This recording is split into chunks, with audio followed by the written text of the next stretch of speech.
Siskaya. I am thrilled to be here with colleague and friend Belinda Cox.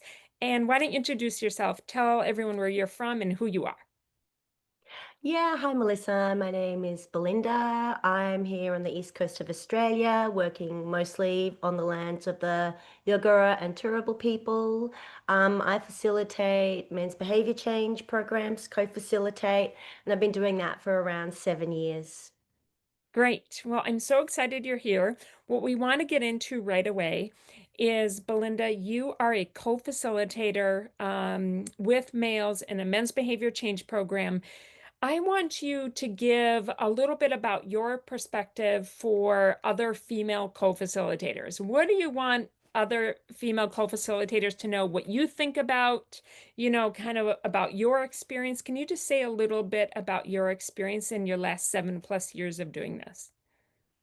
Yeah, thanks. Look, it's been really interesting because things have evolved so much, both in my practice and the practice of my co-facilitators over that time.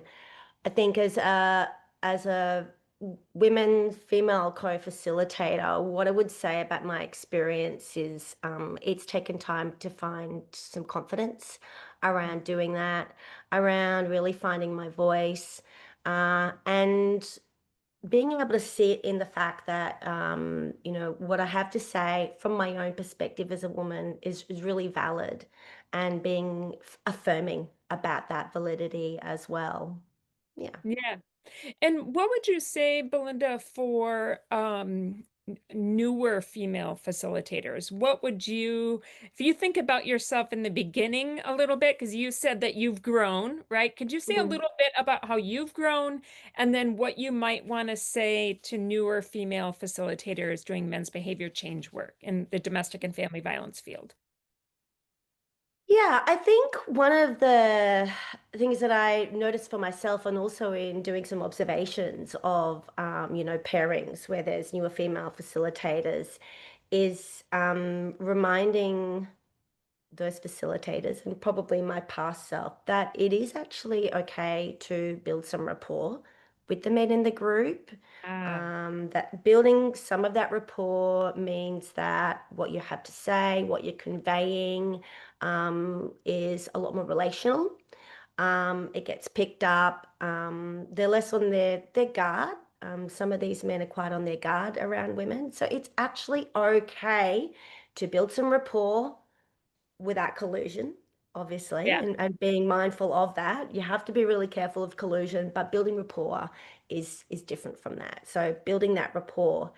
I also think one of the things that I have valued, having worked with so many men over the years, I've had so many different co-facilitators.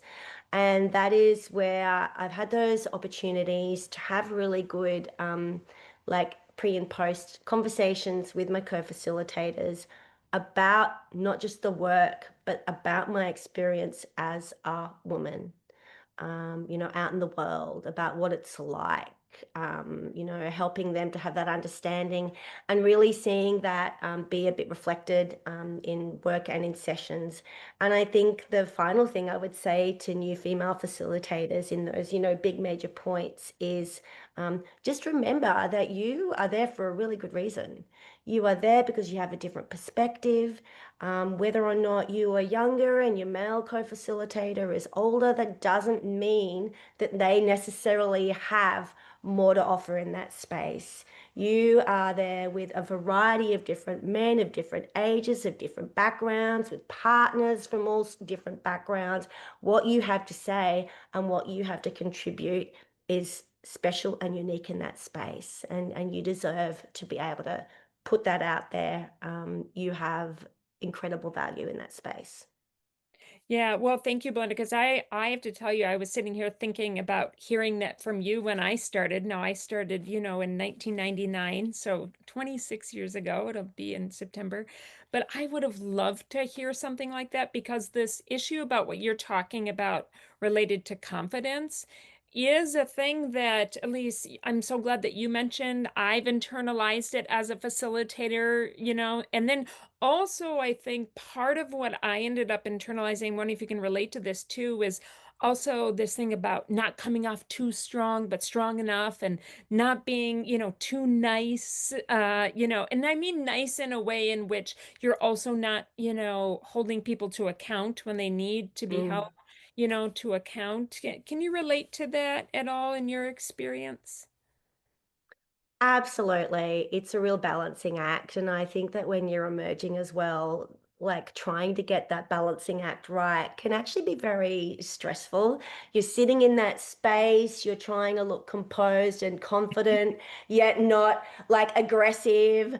There's so much going on. You're being composed, but inside there's so much going on, trying to find that balance.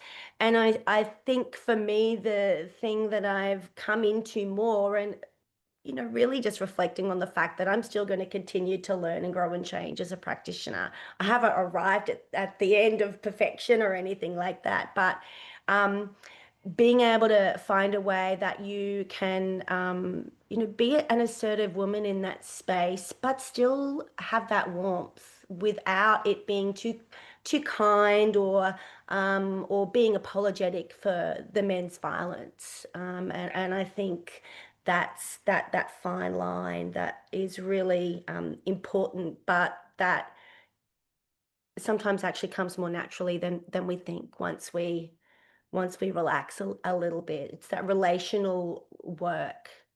Yeah, yeah. Well, thank you, Belinda. This has just been great. If you'd love to hear more from Belinda, we're going to have a next part to this series, but I think we'll just pause here for now. But thank you, Belinda. This has just been so helpful, and just an important message to other female facilitators. Thanks, Melissa.